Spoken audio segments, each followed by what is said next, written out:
c'était une décision dure, mais on l'a prise et on est hyper fiers de l'avoir prise. Et c'était, je crois, une des meilleures décisions qu'on ait prises dans la boîte. On a pris ce risque, on a vraiment, littéralement, je pense, pris le risque de perdre la boîte. Bon, voilà, ça, c'est des vrais sujets de fierté pour un patron, quoi, pour un entrepreneur. C'est que ces gens-là qui ont quitté la boîte il y a 10 ans, 15 ans, ils disent « Ah, c'est la plus belle période de ma vie » ou des choses comme ça. C'est incroyable. Putain, c'est chouette, quoi. Enfin, c'est ça dont t'es fier. Bienvenue sur les grandes épopées. Je m'appelle Jafar Steblenraji et chaque semaine, je vais à la rencontre de femmes et d'hommes, aujourd'hui à la retraite ou qui ont tourné une page majeure de leur vie professionnelle. Ils transmettent sans filtre les apprentissages et les anecdotes qui ont marqué leur carrière. Dans cette deuxième partie, François Deltour nous partage des bonnes pratiques pour construire une relation durable entre associés et une culture d'entreprise qui résiste aux aléas du marché. Il nous raconte comment il a coopéré avec ses concurrents pour lutter contre la fraude, bien qu'elle représente une perte significative de chiffre d'affaires pour son entreprise. Nous aborderons enfin son approche du développement d'une entreprise tech, axée sur une projection long terme plutôt qu'une course à la valorisation financière. Je vous laisse maintenant avec François pour la suite et fin de notre échange.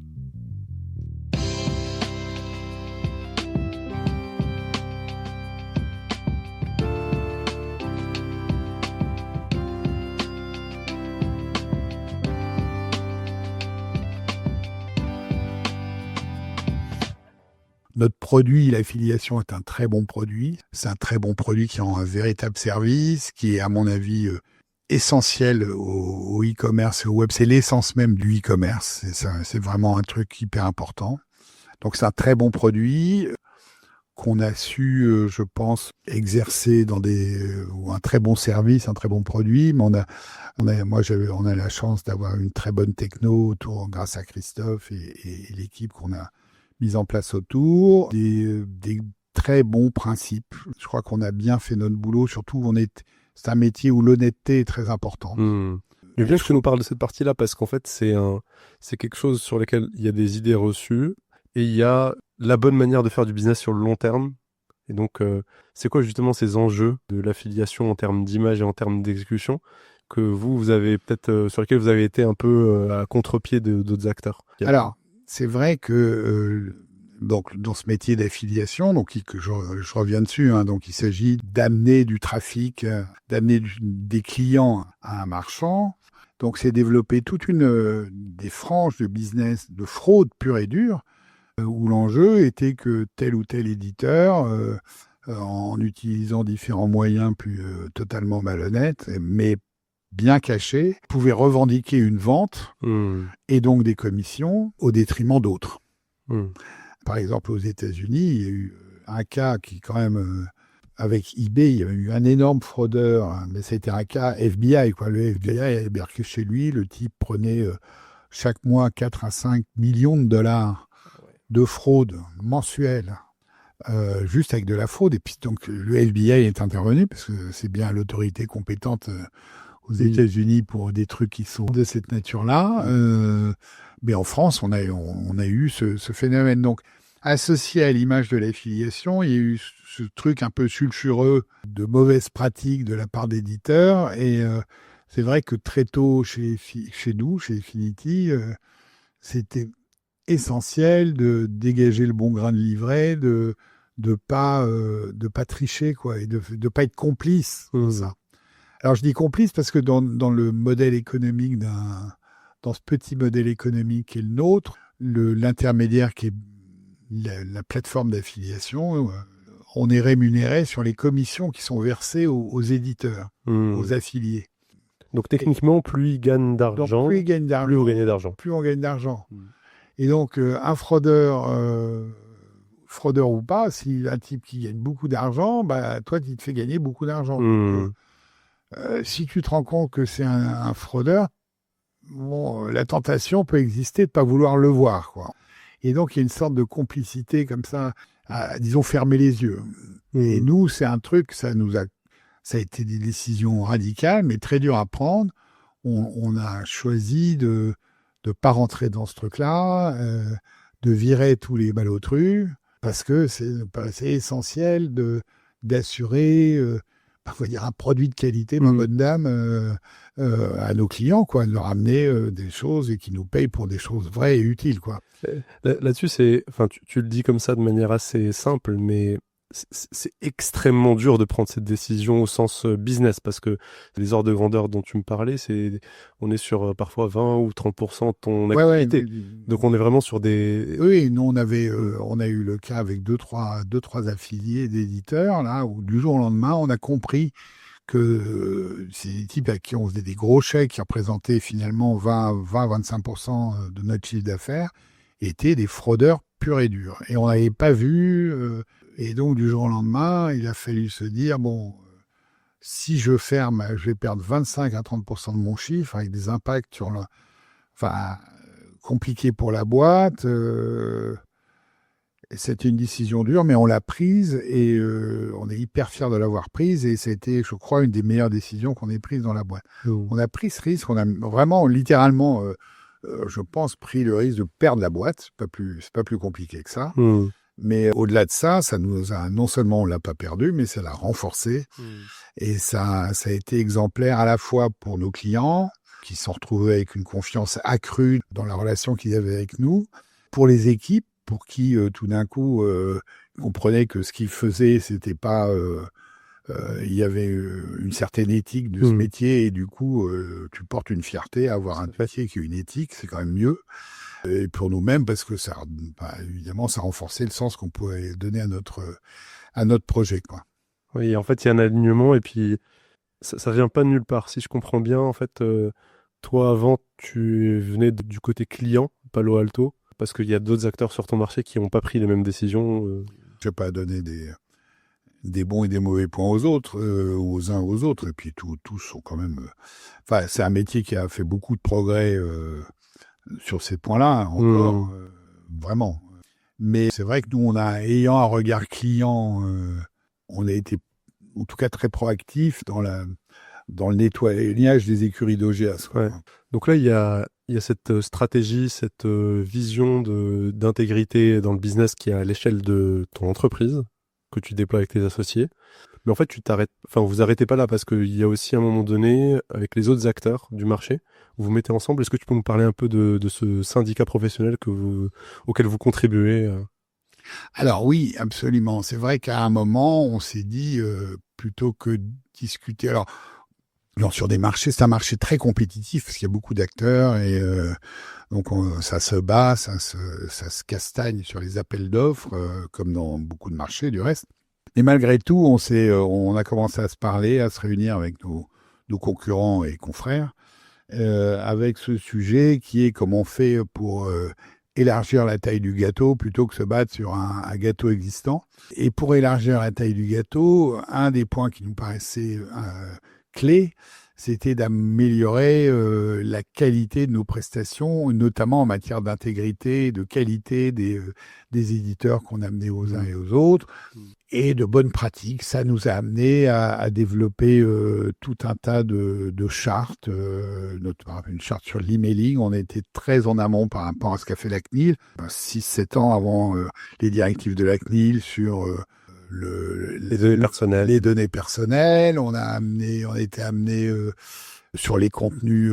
On a eu des discussions avec Adopi sur de pas travailler avec des sites qui pirataient des contenus qui avaient été volés par ailleurs. On a travaillé sur des trucs de bonne pratique sur les sites de code de réduction pour que les codes qui soient publiés soient actifs et réels. Enfin, tout un tas de choses comme ça qui visaient à nettoyer les pratiques pour améliorer la qualité de notre intermédiation entre un client final qui est le consommateur, comme vous et moi, et le commerçant. Voilà. Du coup, finalement, accentuer ce rôle de tiers de confiance, j'ai l'impression que c'est un mot-clé. Oui, tiers de confiance, c'est un mot-clé dans notre pratique. Donc, tiers de confiance, il y a tiers dans le sens où on est entre deux acteurs, l'éditeur et le marchand. Et la confiance, c'est nous qui en sommes le garant, et on est garant de l'intégrité de cette relation, de la qualité de cette relation, et faire en sorte que tout le monde s'y retrouve, et faire créer quelque chose qui soit positif pour les uns et les autres, et mutuellement bénéficiaire. Et c'est vraiment ce à quoi on s'attelle, quoi, faire de cette relation une relation vertueuse. Alors c'est des beaux mots, c'est des grands mots, mais c'est vraiment la réalité vers laquelle on tend et qui fait que ça marche en fait. Oui, en fait, l'expérience le prouve. En fait, là, ce qui est intéressant, et c'est aussi la raison d'être de ce podcast, c'est que ce dont tu parles là, il y a des choses qui ont 20 ans, qui sont éprouvées en fait par le temps. Il y a des clients qui ont eu des relations de plus de 20 ans avec des affiliés et avec vous, et ça n'a pas changé. Donc ça veut dire que ce modèle-là, il est robuste. Oui, ça n'a pas changé dans le sens où les relations sont les mêmes, sont les mêmes. Les 3 acteurs sont toujours là autour de la table, et ça a changé parce que la relation s'est considérablement dynamisée. Les flux les apports d'affaires de l'un vers l'autre ont augmenté considérablement. On fait preuve de créativité les uns et les autres pour faire mieux, pour rendre de meilleurs services au client final, parce que c'est le consommateur quand même, notre ami au bout du compte. Ça, et donc voilà, donc non, c'est un métier passionnant. Nous, on a été, je pense que moi j'ai eu beaucoup de plaisir à travailler dans cet univers-là, où finalement à la fois, il y a beaucoup d'innovations technologiques et des bons vieux principes de commerçants. J'en parlais tout à l'heure avec les types dans le souk de Marrakech, enfin des principes assez fondamentaux de commerçants, de garder les pieds sur terre, d'apporter des vrais services et le tout mêlé à une technologie qui est en constante évolution, etc. Et donc, comment tu adaptes ces nouvelles technologies à ces principes pratiquement immémoriaux du commerce, ça, c'est vraiment marrant, c'est intéressant et passionnant. Génial. Et donc là, si on essaie on a beaucoup parlé donc là de l'histoire de l'entreprise, de votre stratégie, du marché, des autres acteurs. Une boîte, c'est ces fameux associés. J'ai envie de t'entendre là-dessus parce que vous avez une manière de fonctionner qui est, je trouve, assez atypique et qui, à mon avis, mériterait d'être beaucoup plus entendue. Souvent, il y a un enjeu, en fait, quand on a plusieurs associés, c'est la capacité à parler d'une seule voix et à embarquer l'équipe sur la question de la stratégie. Vous avez trouvé une organisation assez originale et efficace. Est-ce que tu peux m'en parler ? Alors, oui, je peux. Ce qui est important, c'est de trouver des associés qui soient complémentaires, donc différents. C'est souvent des personnalités qui sont différentes. Et pour autant, il faut assurer une espèce d'homogénéité, d'unicité, notamment dans la manière dont on s'adresse aux équipes, pas seulement, mais notamment, et donc trouver un ton commun. Souvent, on peut être en tension, voire en opposition. Le type qui a plus une fibre commerciale va plutôt prôner tel et tel type de solution, celui qui est plus technicien, d'autres, le financier, un troisième type, et puis chacun est dans son rôle, en réalité, chacun défend ou croit défend selon sa vision les intérêts de l'entreprise. Pour autant, il faut arriver à trouver une médiation, quelque chose ou des arbitrages qui, à un moment, sont plutôt en faveur du commerçant, d'autres plutôt le technicien ou d'autres le financier. Enfin, donc c'est des situations. C'est des situations, et puis et derrière ça, des personnalités souvent qui sont différentes. Le financier, il n'a pas le même profil que le commerçant souvent, et c'est très bien. Et donc, mais du coup, ça crée la petite difficulté des tensions qui peuvent être créées entre ces différentes tempérament, personnalité, en plus des entrepreneurs, donc des grandes gueules.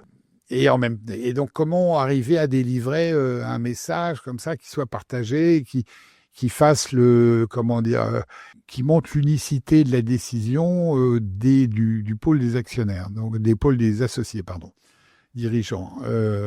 Alors nous, on l'a métabolisé via une expression qui était le LPP, le petit patronat. Donc on parlait, dès lors qu'on avait une adresse un peu collective à faire, qui était la résultante de nos échanges et du consensus qu'on avait atteint tous les trois, chacun défendant un petit peu avec son tempérament et puis son profil, son point de vue. On arrivait à un consensus, c'est ce consensus qu'on présentait. C'était embêtant de signer pour telle position un peu collective, officielle, c'est un bien grand mot, mais enfin, disons directoriale, à l'égard des équipes, on signait le LPP, histoire d'éviter de signer François, Christophe, qui pouvait laisser entendre que c'était François ou Christophe qui parlait, et non pas les trois dans son ensemble. Alors, c'est l'expression le petit patronat. D'abord, ça fait beaucoup rire. Et puis, de manière un petit peu... bon, ça situe un peu les trucs. On n'a pas créé IBM. Hein. C'est une petite boîte, une jolie petite PME. Petit patronat, on aimait bien revendiquer ce terme, quoi. Ça veut à la fois daté, ironique, et voilà, je trouvais que ça traduisait bien l'état d'esprit, et puis ça véhiculait quand même un message sous-jacent qui était intéressant, qui a été immédiatement adopté par les équipes. Ça fait partie du vocabulaire de l'entreprise, le petit patronat. Que dit le petit patronat? Que pense ça? Bon, voilà. Donc Puis ça permettait aussi de faciliter la communication entre les salariés et le petit patronat. Parce que le LPP, du coup, il y a le bon niveau d'autodérision pour laisser de l'espace pour les messages aussi. Oui. Oui, parce que c'est pas la même chose si tu signes la direction, tu vois, tout d'un coup, t'as les jetons déjà. Mais le petit patronat, il y a petit déjà. Il y a patronat, on imagine. Moi, je vois Bernard Blier, mais enfin, Bernard Blier. Petit patronat, donc ça faisait pas digital, tout ça. Vous voyez à côté comme ça. Bon, c'était un des multiples signes qui faisait. Enfin, ce qui est important quand même, c'est que les gens se sentent autorisés à rentrer dans votre bureau. De toute façon, les bureaux étaient toujours ouverts, dire ce qu'ils avaient à dire, éventuellement des conneries, peu importe, mais que le dialogue soit équivoque, c'est-à-dire dans les deux sens. C'est pas univoque de la direction. Donc ça a permis, enfin c'est un des éléments qui, a facilité et c'était notre souhait, que les gens se sentent bien dans leur boîte, contents d'en faire partie, d'en être fiers, un sentiment d'appartenance qui nous parle, enfin quelque chose qu'on a cherché. J'ai envie de dire, je suis même pas sûr qu'on ait cherché à le développer. Je crois que c'était consubstantiel à notre vision d'un projet commun, pas chercher à le développer. C'était comme ça que nous, on voyait notre boîte, on voulait que tout le monde se sente heureux dans cette boîte. Alors, on y est, je crois, plutôt bien arrivé. Et là-dessus, ce LPP, donc il y a dans toutes les équipes, dans toutes les entreprises, Codir, le COMEX, les associés se retrouvent régulièrement pour échanger sur la stratégie, etc. Et j'ai ouï dire que vous aviez des séminaires annuels qui se passaient, où vous étiez aussi coaché. Est-ce que tu peux en dire un mot sur cette méthode? Parce que je trouve qu'elle apporte aussi... Alors, il y a deux choses. Il y a, premièrement, effectivement, entre nous trois, donc on est trois associés, donc Christophe, Sylvestre, moi-même, Chacun... C'est comme les premiers ministres, on est premiers ministres quand on ne l'est plus. Oui, c'est ça, LPP à vie. Chacun, on bossait pas mal, on bossait dans le même bureau. Hein. On avait un bureau, c'était un tripode qu'un de mes copains avait dessiné, qui était vachement bien. On avait chacun comme un poste d'observation de centre de... Non, on est plutôt, tu vois, les centres l'aiguillage, là, tu vois, des trucs comme ça, tu vois. On a le meuble était chouette, il disait beaucoup sur nous. Mais donc, on avait beau être à 1,50 m l'un de l'autre, les journées passées, chacun traitant ses sujets, ses problèmes, finalement, tu te parles peu, alors tu parles, mais tu parles peu, enfin bon. Et c'est vrai qu'à un moment, et tout le monde t'est pris dans l'action, t'es pris dans des décisions, t'es pris dans des sujets, et c'est vrai que c'était important. À un moment, je me suis rendu compte que, de part en part, de manière comme ça, très presque infinitésimale, mais des distances peuvent se créer, des non-dits ou des choses qui n'ont pas été dites, pas non-dits au sens de je le dis pas, mais je le pense, j'ai envie de le dire, mais juste t'as pas le temps de le dire. Oui, ça passe, tu l'as pas formulé, enfin, tu vois. Et le deuxième point, c'est que le trio qu'on formait, c'était vraiment un actif hyper important de cette boîte. Un patron ou un trio de dirigeants, c'est vraiment essentiel. On le voit avec des bons et des mauvais entraîneurs de foot. Hein. Tout d'un coup, tu mets un tel et tu mets un tel. Le club descend en deuxième division ou devient champion d'Europe. Donc, il y a des bons entraîneurs, il y a des bons dirigeants. Et donc, la qualité de l'équipe dirigeante et donc la qualité des relations internes à cette équipe dirigeante est essentielle. Et donc, dans ce contexte-là, on a mis en place de manière annuelle, voire parfois biannuelle, des séminaires où on partait tous les trois éventuellement avec notre coach qui nous a suivis pendant des années pour justement réajuster, rééquilibrer, bien se réaligner ensemble sur notre objectif commun. Ça se faisait toujours dans des endroits chouettes, Autour d'une bonne bouffe. autour d'une bonne bouffe, autour de bons vins, en travaillant vraiment toute la journée, du matin au soir jusqu'à très tard, mais dans des fauteuils, en buvant des coups. Enfin, joindre l'utile à l'agréable, je crois que c'est vraiment, ça a toujours été un point essentiel chez nous. Mmh. Et donc ça, c'est un mode opératoire. Et puis alors, du coup, ça m'a suggéré autre chose qui était, alors les grands raouts annuels de la boîte. Mmh. Parce que bon, notre boîte, elle a des bureaux à Bordeaux, elle a des bureaux à Montpellier, à Roubaix, à Paris.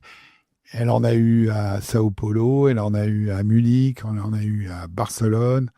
Enfin bon, une structure assez éclatée, donc et assez naturellement, ça coûte très cher de réunir tout ce beau monde. Mais à la faveur de Noël, on a toujours réuni tout le monde, à Paris en général.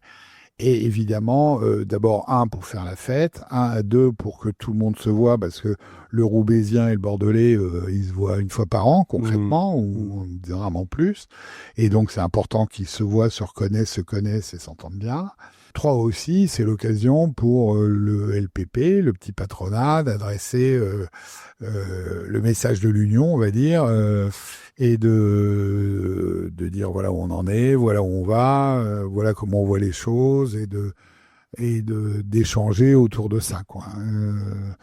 Et donc et puis le tout suivi de grandes fêtes et de joyeuses déconnes jusqu'à pas d'heure dans la nuit. Enfin bon, c'est toujours tous les gens qui sont passés chez Affinity en parlent toujours avec beaucoup d'émotion et de nostalgie. C'est toujours un point, la fête comme Rassembleur, en fait. Rassembleur, ouais. Et puis, mais on le fait.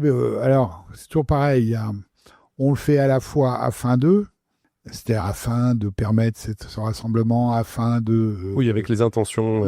des intentions comme ça, mais on le fait d'abord et avant tout parce que ça nous amuse, et parce que ça nous plaît, parce qu'on est content de voir retrouver tout le monde, parce qu'on les aime, on les aimait, enfin, je peux dire même encore au présent, où tout le monde s'apprécie, on a envie d'être ensemble et de partager, et c'est vraiment chouette, quoi. Mais ça sert un propos. Mais c'est hyper intéressant parce que beaucoup d'entreprises font ça. Parfois, c'est fait parce qu'il faut que ça soit fait. Bon, là, j'ai vraiment eu le sentiment, en plus en lisant les témoignages des partenaires, des clients, des anciens, etc., que c'est vraiment quelque chose qui reste. C'est-à-dire, les gens reparlent avec des étoiles dans les yeux plusieurs années après. C'est vraiment quelque chose qui reste. La semaine dernière, on a fêté les 25 ans d'Affinity. Donc Christophe, qui maintenant seul aux commandes, a organisé ses 25 ans. Il a invité tous les anciens qui, en 25 ans, sont passés par la boîte, les clients, les éditeurs, les partenaires, même les concurrents. Il y avait plus de 500 ou 600 personnes. Tout le monde n'est pas venu, évidemment, heureusement, parce que le bateau sur lequel on était aurait coulé, je crois. Mais enfin... Le marché de la pédiation coule. Oui, il a eu. C'est le Titanic du digital. Mais c'était super. Enfin, et tout le monde s'est revu avec des gens qui ne s'étaient pas vus depuis 20 ans, se retrouver, tomber dans les bras. Enfin bon. En fait, c'est des histoires d'êtres humains, d'hommes, de femmes. Et c'est ça qui est vraiment passionnant. C'est ça qui vaut le coup d'être vécu. C'est pas tant et on a gagné tant, et on a gagné. Enfin, c'est plus intéressant de parler d'histoire d'être humain que d'argent, qui est quand même pas trop un sujet passionnant, mais même si on est d'abord une boîte qui doit gagner de l'argent, et puis c'est quand même c'est comme la bonne note. Moi, je vois le compte d'exploitation quand c'est bien positif. C'est comme si j'ai eu ça me rappelle quand j'ai eu une très bonne note en histoire géo quand j'étais en troisième. Ouais, j'ai bien travaillé, chef. Donc voilà, je sais plus ce que je disais, bon, excusez-moi. Non. Tu parlais en fait de vraiment la réalité, la raison pour laquelle vous faites ces moments-là et ces moments de rencontre et ces moments qui sont très, très importants en fait pour le sel de l'entreprise. Et tu racontais que Christophe avait organisé les 25 ans et que finalement ça avait réuni tous les acteurs, les anciens, les concurrents. Et je trouve que c'est très révélateur aussi de la culture de la boîte. Oui, parce qu'il aime bien faire la bringue, lui. Hein. C'est pas le seul, mais ça se sent. Mais voilà, et c'est chouette parce que ça crée une espèce d'histoire. Infinity un jour, Infinity toujours. C'est un truc comme ça. On a tous quelque chose de Tennessee, quoi. Et les anciens, je vois, ils se sentent, c'est leur famille, quoi. Moi, j'étais très touché dans le bouquin qu'on a écrit, dont tu parlais, hein. Alors, juste, je raconte 2 trucs sur ce bouquin. Donc, au moment du Covid, on était en 2020. On était en plein Covid. C'était les 20 ans de la boîte. Je me dis, qu'est-ce qu'on va faire? On va pas faire une fête parce que c'est un peu compliqué. Donc, on s'est lancé dans l'écriture de l'histoire d'Infinity. Donc, c'est ce que tu as eu entre les mains. Excellent livre. Et on a voulu... J'ai beaucoup ri, en fait. Ouais, voilà. Bah, merci. C'était un beau projet. On a beaucoup peiné à l'écrire. Enfin, peiné non, mais enfin, c'était un vrai... ça dépend. Ouais, enfin, au début, on se dit, c'est prétentieux, t'as un machin, comment on va faire 100 pages c'est dément, 100 pages. On a fait 300. On raconte plein d'histoires, d'anecdotes et de choses comme ça. Mais à la fin, il y a un livre d'or des anciens.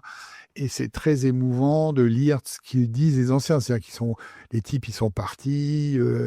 La parole, elle est libre. Hein. Il y a pas de, elle n'est pas suspecte, quoi. Et les mots qui reviennent, c'est fierté, c'est sentiment d'appartenance, famille, ça revient, quoi. Énormément.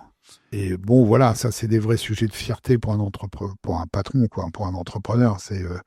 C'est que ces gens-là qui ont quitté la boîte il y a 10 ans, 15 ans, ils disent, c'est la plus belle période de ma vie, ou des choses comme ça. C'est incroyable. Putain, c'est chouette, quoi. Enfin, c'est ça dont t'es fier. Ah bah, j'imagine que c'est globalement ce qui reste aussi. Et je pense qu'il y a un dernier élément là-dessus sur le LPP et votre communication sur lequel j'ai envie de revenir, parce que vraiment, je pense que c'est très important en ce moment-là. On a certainement dans nos auditeurs des personnes qui sont dans des rôles de direction et qui ont ces enjeux. Il y a la communication interne. Tu m'as parlé de ce roman de l'entreprise. Je trouve que c'est un exercice extrêmement intéressant qui a 2 avantages. La communication pour les salariés, mais aussi toi, ta capacité de dirigeant à reposer un peu alors, ce que tu en es. L'histoire, c'est quoi? C'est que, bon, c'est vrai que la distance qu'on avait entre les différents bureaux faisait que, comment assurer une communication sur la vie de l'entreprise donc l'écrit se prêtait naturellement. Deuxièmement, on a toujours eu la volonté, moi je trouve que c'est hyper important d'être très transparent sur l'activité de l'entreprise. Ça va mal, ça va bien, on a eu des périodes très difficiles, c'était important d'en parler. On a eu des périodes plus heureuses, enfin d'être très transparent, parce que je trouve que c'est important de responsabiliser chacun sur voilà le contexte dans lequel tu es. Donc, on était très clair sur les chiffres, les résultats, les charges, les machins, enfin tout. Oui, tout le bilan. Vous aviez le capot. On ouvrait vraiment le capot de manière la plus transparente possible. J'essaie, alors comme c'est quand même souvent des sujets un peu, arides, quand on parle d'argent, par exemple, j'essaie d'y mettre un peu de style et un peu d'humour et un peu de... Mon objectif, c'était de rendre le digeste et un peu sympa à lire parce que souvent c'était 25 pages quoi, de documents. Il fallait quand même les rédiger, de pouvoir les lire. Donc j'ai appelé ça le roman de l'entreprise. Et donc tous les 3 mois, 4 mois, j'écrivais un chapitre de notre roman partagé. Je trouvais l'histoire jolie, le présenter comme tel, et ça permettait à chacun d'être informé, et d'être au courant et ça me permettait de responsabiliser chacun. Voilà, si ça va pas, faut qu'il le sache. Et si ça va, il faut qu'il le sache aussi. Voilà. C'est une initiative, je trouve, vraiment très très puissante. D'ailleurs, apparemment, quand tu sortais pas à temps, t'axais sur les doigts. Oui. Bon alors, ça sort quand? Alors c'est vrai que chaque fois, ça me prenait du temps d'écrire, de conquêter. Alors, l'autre vertu, alors ça me prenait du temps. Ce que je veux dire aussi, c'est que, outre l'aspect de communication, pour moi et pour mes 2 associés, le fait de l'écrire, c'est plutôt moi qui tenais la plume, mais les 2 autres y participaient évidemment. Ça nous permettait aussi de nous faire un état de l'union à date. Donc, c'est important de produire de la lucidité sur l'état d'une entreprise. Bon, c'est un document aussi que je donnais à mes banquiers, aux commissaires aux comptes, à l'expert comptable, disons les gens qui, peu ou prou, avaient été impliqués dans la vie de l'entreprise.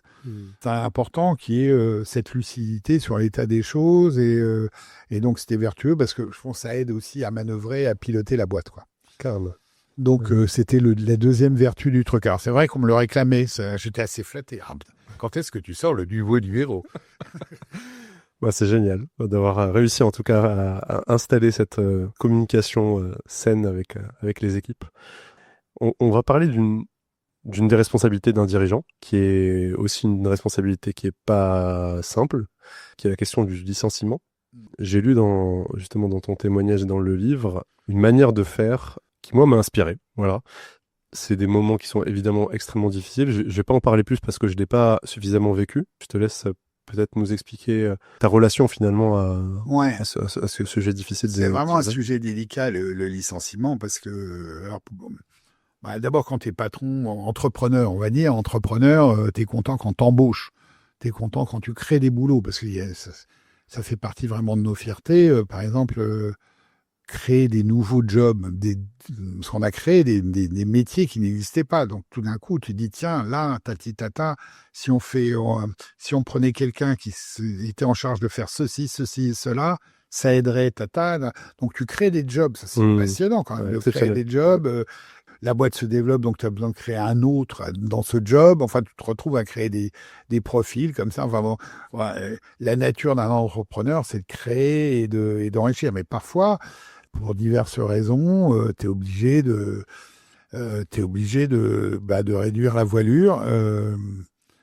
Alors j'en parle d'autant plus volontiers que dans une vie antérieure, chez Palo Alto notamment, là quand la bulle a explosé et que on perdait ses clients qui donnaient du travail à 6-10 personnes dans une équipe, je pense que j'ai pas su j'ai pas été assez dur, quoi. Et je pense que ça a coûté beaucoup à la boîte. Mes associés et moi, on était trop sentimental et romantique. Ou là, je sais pas comment dire, mais enfin, on n'a pas eu ce courage-là. Et on a fait on n'a pas été aussi radical qu'on aurait dû l'être. Et je m'étais promis chez Affinity de pas avoir la même mollesse. Parce que tu avais, avec le recul, considéré qu'une partie, en tout cas de la fin de l'histoire de Palo Alto, était liée à ces décisions. Oui, okay. Je pense que ou ces non-décisions. Ces non-décisions, je pense que on aurait dû, en ayant été plus radical, évoluer différemment et plus favorablement, quoi. Et on l'a pas été, et voilà, quoi. Fort de cet apprentissage, tu raisonnes différemment. Ouais. Donc, chez Affinity, j'ai été amené à... pas beaucoup, mais enfin, pas souvent, heureusement, mais... alors, soit pour des raisons individuelles, parce que telle ou telle personne ne faisait pas l'affaire, il faut dire les choses, ou collective, parce qu'on avait connu un vrai coup de mou suite à une perte de clients ou des choses comme ça, et qu'il fallait ajuster la structure. En ayant désormais la claire conscience que ne pas le faire, c'était menacer l'entreprise et les emplois des autres. Donc il fallait décider, agir. Donc c'est pas marrant. C'est pas marrant, surtout quand tu as un management très pas affectif, mais enfin quand tu as une vraie sensibilité à l'égard de tes équipes. Oui, quand on voit en fait l'ambiance et la culture qui transparaît, très familiale. Alors c'est marrant parce que ce terme est... le mot familial, c'est intéressant parce que moi, à un moment, une année, on parlait d'entreprise familiale, fière et innovante. Et, parce que ça faisait EFI, l'entreprise familiale, fière et innovante. Puis on a eu des vrais états d'âme à se revendiquer familial. Alors, et donc au moment des trucs de Noël, j'avais dit, vous savez, familial, on l'utilise parce que ça nous revient de chez vous, mais moi je suis pas très à l'aise parce que moi, du jour au lendemain, je suis susceptible de vous virer. J'aurais dit clairement, et donc j'aurais pas à être dans un truc manipulatoire. Et de fait, par moment, t'es pas familial, tu vires les mecs, quoi. Donc t'es malade. Enfin, franchement, je sais qu'une semaine avant, quand commence cette réflexion de dire on doit virer 5 personnes, tu dois virer 5 personnes. Alors qui ? Alors, tu rentres dans ces discussions de qui, il y a machin, il y a le truc, il y a machin. Donc, après, tu as les critères qui sont définis il faut mettre des grilles de critères, donc tu essaies de rationaliser. De mettre de l'objectivité. Ouais, et puis de rationalité pour pas, et c'est très bien d'ailleurs, pour pas raisonner qu'à l'affectif. Mais donc il y a toute cette semaine pénible et donc tu vois les gens, tu sais qu'ils sont sur leur liste, tu leur dis bonjour, comment ça va, et tu sais que tu vas le virer ou tu suspectes que tu peux le virer. Enfin, t'es dans une espèce d'état d'écartement et puis bon, après un moment, faut le faire, quoi. Donc premièrement, c'est à toi de le faire. C'est toi le patron, c'est toi qui es embauché. C'était toi personnellement qui le faisais Ouais. systématiquement. Moi ou mes associés, mais Ouais, tes associés, ok. souvent c'était moi. Au fil du temps, Christophe prit la main aussi. Il faut le faire droit dans les yeux, avec à la fois la distance et l'empathie. Et c'est un sale moment, hein, parce que c'est des gens qu'on aime. Enfin, on leur veut pas du mal, hein, au contraire, on les apprécie. Et puis moi, il m'est arrivé de me retrouver avec quelqu'un en pleurer tous les deux, quoi. Je me souviens d'un licenciement, on était tous les deux à pleurer comme des cons. Elle et moi, à se tenir dans les bras, sans aucune agressivité. Et puis elle me disait merci, mais elle me dit oh je suis conne, je te dis merci.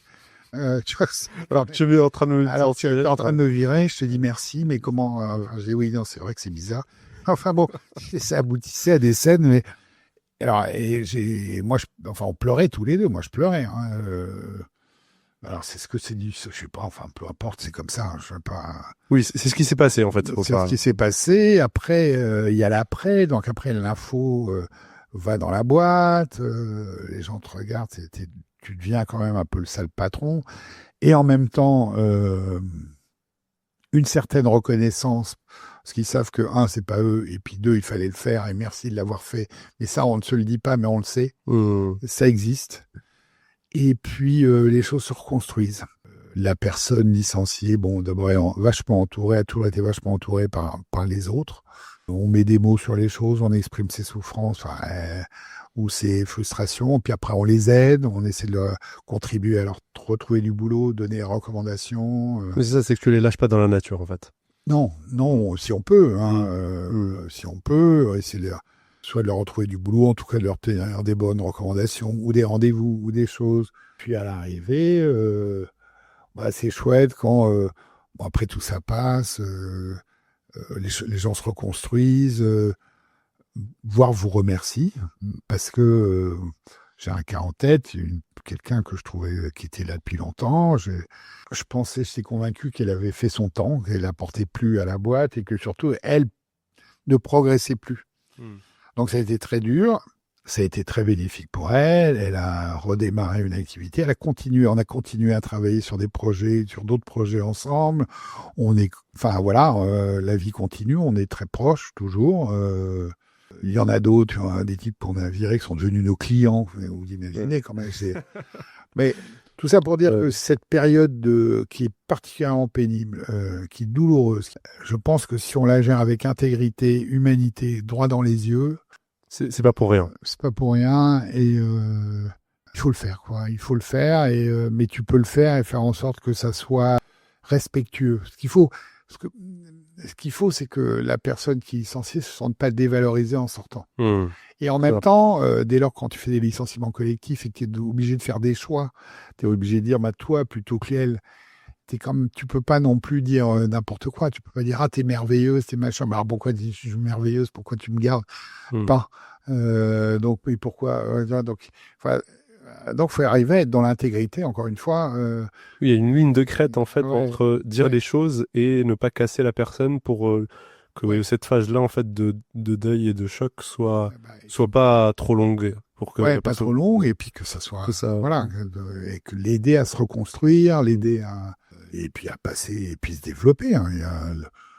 À date, aucun des personnes on n'a pas licencié des centaines de milliers non plus, faut se calmer, mais toutes les personnes qui ont été licenciées chez nous ont retrouvé du boulot ailleurs, très bien, et viennent à nos soirées. Ouais.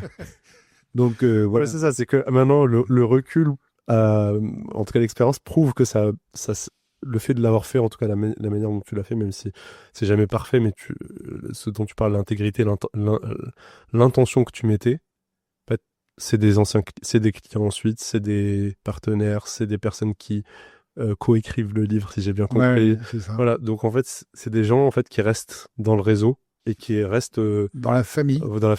Ouais. Et je trouve ça vraiment très puissant.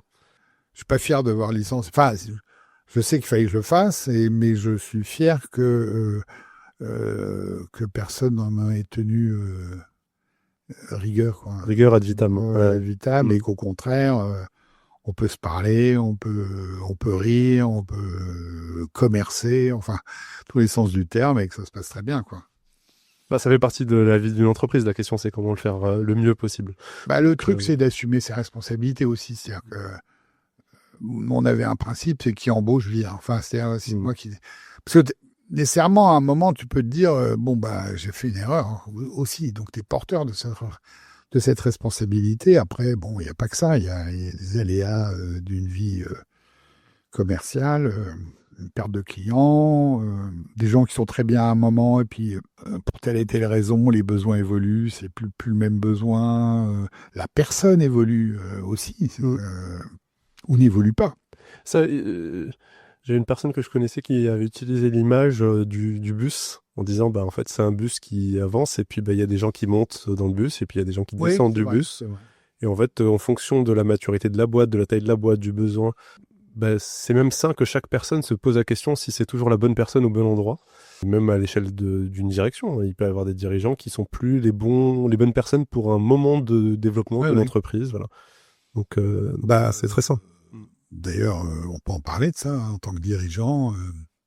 Je sais pas si tu as prévu qu'on en parle, mais... Vas-y, je t'en prie. Pour moi, la fin de cette aventure chez Affinity, qui s'est arrêtée il y a 2-3 ans, je crois que c'est intéressant d'en parler. Bizarrement, elle a commencé en écrivant ce bouquin, notamment la partie l'avenir. Donc, on a raconté le passé, puis il fallait raconter un peu l'avenir. Et puis là, je me suis rendu compte que je me projetais pas. Donc, je me suis rendu compte que finalement, ce bouquin, c'était presque un test à prendre, d'une certaine manière. Enfin, en tout cas, d'une époque, je n'arrivais pas à me projeter. J'en avais pas l'énergie. Et du coup, je pense que ça aurait posé durablement un problème de légitimité. Si t'as pas l'énergie, il faut se barrer, quoi. Tu vois, c'est aussi simple que ça. Et si je devais résumer, j'avais un sujet d'énergie. Ça faisait 25, 27 ans que je bossais là-dessus. Enfin, 20 ans, 22 ans que je bossais là-dessus, en l'espèce. À l'époque, un peu plus. Enfin, bref, c'est pas illégitime de se dire qu'on en a ras-le-bol, quoi. Enfin, qu'on a envie de passer à autre chose. Et qu'on n'a plus forcément la même énergie. La boîte marchait bien. J'ai ressenti ce besoin, que j'étais plus la bonne personne et que c'était le moment peut-être de laisser la place à d'autres. Parce que pour avoir juste une idée, au moment où tu décides de partir, quand tu dis la boîte fonctionne bien, c'est quoi à peu près le volume d'affaires? Enfin, je sais pas si vous parlez en chiffre d'affaires ou en nombre de personnes. Une trentaine de millions, 30-35 millions de chiffre d'affaires, je n'ai plus les chiffres en tête, c'est de cet ordre-là. Et l'ordre de grandeur. Et 70 personnes, quoi.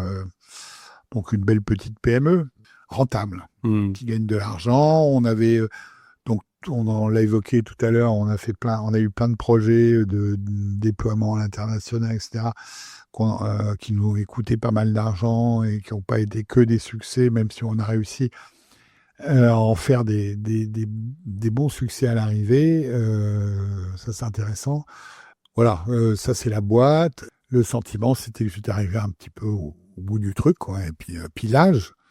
Moi, aujourd'hui, j'avais à l'époque 64 ans, 65 ans, donc un moment où tu te dis, je vais pas rester toute ma vie là-dedans, il faut organiser la suite pour l'entreprise. Donc, on a commencé cette réflexion qui était très bonne avec mes deux associés, en se disant, donc j'aurais fait part de mes états d'âme, de mes questionnements, et puis j'aurais dit, à partir de là, ou bien il y en a un ou deux d'entre vous qui ont envie de continuer l'aventure et ça nous amène vers un scénario, ou bien tout le monde se dit j'en ai marre et c'est un autre scénario, c'est-à-dire qu'on essaie de vendre. Donc on s'est dit on se donne 3 semaines, 1 mois pour réfléchir, on se revoit au bout d'1 mois. Il y en a un qui dit écoute, moi je crois que c'est aussi le moment pour moi, et l'autre, le jeune stagiaire de 18 ans qui avait démarré en 98, qui était mon associé aujourd'hui, dit moi, si on vend, de toute façon, j'ai remonté une autre boîte, et alors que là, je vois bien ce qu'il y a à faire, ça me passionne, j'ai plein d'aventures encore à vivre, donc je voudrais continuer. Et donc, à partir de là, on a construit un plan de cession, ce qu'on appelle un LBO. Oui, parce que la boîte était rentable, donc c'était possible de... Voilà, et donc on a pu construire un scénario de sortie pour Sylvestre et moi, et d'assurer à Christophe la continuité du projet. Ça, c'était il y a 3 ans, et ça s'est fait de manière très douce finalement, hein, très, très douce. Christophe a pris largement les rênes qu'il avait déjà pas mal pris en main, donc c'était assez logique et bien pour lui, et c'était bien pour nous, donc voilà, j'ai trouvé que on avait bien fait les choses et que notre sortie s'est fait, et l'histoire continue sans nous, sans Sylvestre et sans moi, même si Avec une forme de continuité quand même très forte, hein, un des avec une forme de continuité. Moi, je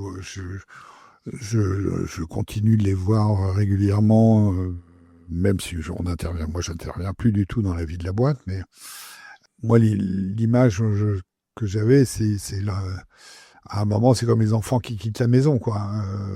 Ça reste votre enfant, mais bon, il vit sa vie, c'est plus du tout la même relation. J'ai pas la charge de l'éducation et tout ça, il vit sa vie, c'est plus chez moi, mais la tendresse, elle est là. Bien sûr. Bien sûr. Elle est là, elle le sera pour toujours. Hein. Tant que la boîte existera, oui. Et si on essaie de creuser un dernier élément, qui pour moi est aussi assez révélateur de l'histoire de l'entreprise, il y a cette image donc on est dans un univers à la tech où il y a beaucoup de boîtes qui lèvent énormément de fonds. Bon, en ce moment, ça se calme un peu, mais on va dire qu'il y a beaucoup de fonds qui vont vite, fameuses licornes, etc. Et toi, tu as souvent défini ton aventure entrepreneuriale et celle de ton entreprise comme étant finalement un chameau, un dromadaire, enfin en tout cas une image un peu différente. Oui. Est-ce que tu peux en dire 2 mots sur vraiment l'aspect philosophique, le rapport au temps, en fait, Ouais, c'est vrai. C'est vrai que dans les univers de la tech, le modèle qui fait référence, c'est la licorne. Alors, la licorne, c'est quoi? C'est la boîte qui fait 0, 2 ans après, elle fait je sais pas quoi, X centaines de millions, et puis ou X dizaines de millions. On a mobilisé énormément de ressources, et puis la boîte se vend, et le type qui a conçu le truc, il se retrouve sur une île déserte à je sais pas quoi. Enfin bon, et c'est une logique de coût, une logique de court terme et de coût. Et moi, j'ai opposé, c'est pas un truc c'est pas ma vie, quoi. C'est pas moi, quoi. C'est pas nous. Et c'est vrai que la métaphore du chameau, qui est le truc qui se traîne, mais qui avance, qui traverse le désert, avec ses ressources, avec ses propres ressources. Nous, on n'a jamais levé d'argent, par exemple.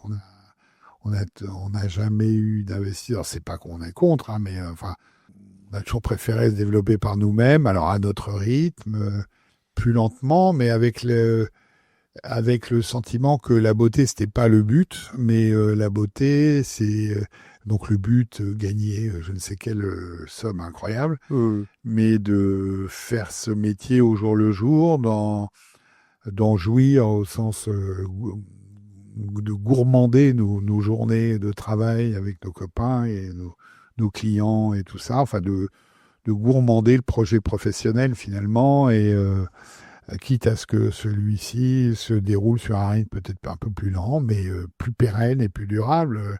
Il y avait la vision long terme aussi qui dicte les décisions et les choix.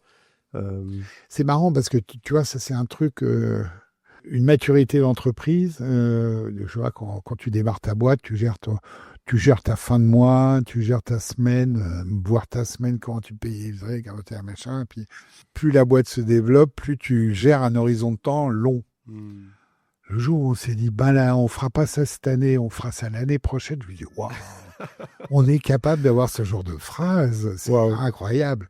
Et puis non, mais là, c'est pour dans 2 ans. Quoi? 2 ans? Waouh! Donc, tout d'un coup, tu te mets à gérer des horizons de temps beaucoup plus longs. Et c'est chouette, quoi. Voilà. C'est bien, t'es pas à dire, ouais, putain, si j'ai pas vendu à la fin de l'année. T'es pas que dans la réaction, en fait. T'es pas dans la réaction, et t'es en train de construire un truc bien, quoi. Un truc bien, où les gens sont bien, où les clients sont contents. C'est un peu... c'est con, mais moi, ça peut paraître cucul à praline, comme disait ma mère, mais Ben, pour nous, c'est important, quoi. Parce que du coup, tu as construit quelque chose de solide. C'est dans les 3 petits cochons. Là. Nous, on est plutôt celui qui met du temps avec sa maison en briques et pas le château de paille, quoi. Mais tu t'es jamais posé la question de dérisquer une partie de ton projet entrepreneurial? Parce que c'est aussi C'est-à-dire, parfois il y a des entrepreneurs qui vendent pas la boîte, mais qui font rentrer un actionnaire et qui revendent une partie des parts, juste pour, entre guillemets, réduire le risque. sécuriser, ouais. Ouais. Non, enfin, oui, si, la question m'a traversé l'esprit. Alors, pendant longtemps, la boîte, comme on avait quand même toutes ces initiatives qu'on avait lancées, il fallait nettoyer. Donc, la boîte, elle n'a été vraiment propre, si j'ose dire, que 2 ans, 3 ans avant qu'on réalise cette opération de sortie. D'accord. Ça, c'est un élément. Et puis, du coup, oui, c'est tentant d'essayer de dire, bon, si je prenais un peu, là, au moins, si j'avais ça, ça mettrait. Mais bon, en même temps, tu te dis, putain, je vais passer un temps fou pour faire ça. Et puis, pendant ce temps-là, on va pas s'occuper des clients. Oui. Donc, d'autant plus que la boîte n'est pas totalement nettoyée. Donc, bref. Donc, oui, l'idée m'a traversé, mais alors, la vite évacuée. Hein. Ok. Écoute, l'arbitrage était clair. Voilà. Top. Bah écoute, je pense qu'on a fait un sacré tour d'horizon. Chers auditeurs, si je ne dormais pas encore, je vous souhaite une bonne nuit. En tout cas, ceux qui sont encore là avec nous aujourd'hui, bah, de toute façon, à ce moment-là de l'épisode, c'est aussi la promesse de ce podcast. C'est le temps long, c'est de se laisser le temps de développer des idées et de dire les choses comme elles se sont produites avec cette liberté de parole aujourd'hui qui est la tienne. Donc, merci beaucoup François pour ce témoignage. C'était vraiment. Merci. On aurait pu faire 2 heures de plus, mais on va s'arrêter là. Oui, non, ça j'aurais pu vous le pouvoir. Mais j'ai déjà eu l'occasion de discuter avec toi quelques heures avant, et puis je suis sûr que ça continuera. En tout cas, merci à tous les auditeurs qui sont encore là parmi nous. Voilà, c'était un témoignage d'entrepreneur qui a commencé dans la finance et qui a très vite compris qu'il était plutôt fait pour monter une entreprise, monter un chameau, comme tu utilises ce terme-là. Donc bravo pour cette expérience de vie. Et puis je sais que tu as d'autres projets sur le feu, donc on va peut-être entendre parler de toi encore. Voilà. T'as pas totalement rangé le tablier. Non. Bon, merci à tous. Et puis pour ceux qui sont intéressés par d'autres épisodes, n'hésitez pas à les écouter et à partager autour de vous. Et puis je vous dis à la semaine prochaine. Au revoir. Bravo. Vous venez d'écouter la suite et fin de mon échange avec François Deltour. Rendez-vous dès mardi prochain pour un nouvel invité. Et si vous souhaitez m'aider à faire connaître les grandes épopées, vous pouvez partager cet épisode à une ou plusieurs personnes autour de vous. Pour ne rater aucun épisode, abonnez-vous sur votre plateforme de podcast préférée. Et enfin, si vous pensez à une personne de votre entourage qu'il faut absolument que j'accueille à ce micro, écrivez-moi sur LinkedIn ou par email sur jafar@lesgrandsépopées.fr. À mardi prochain!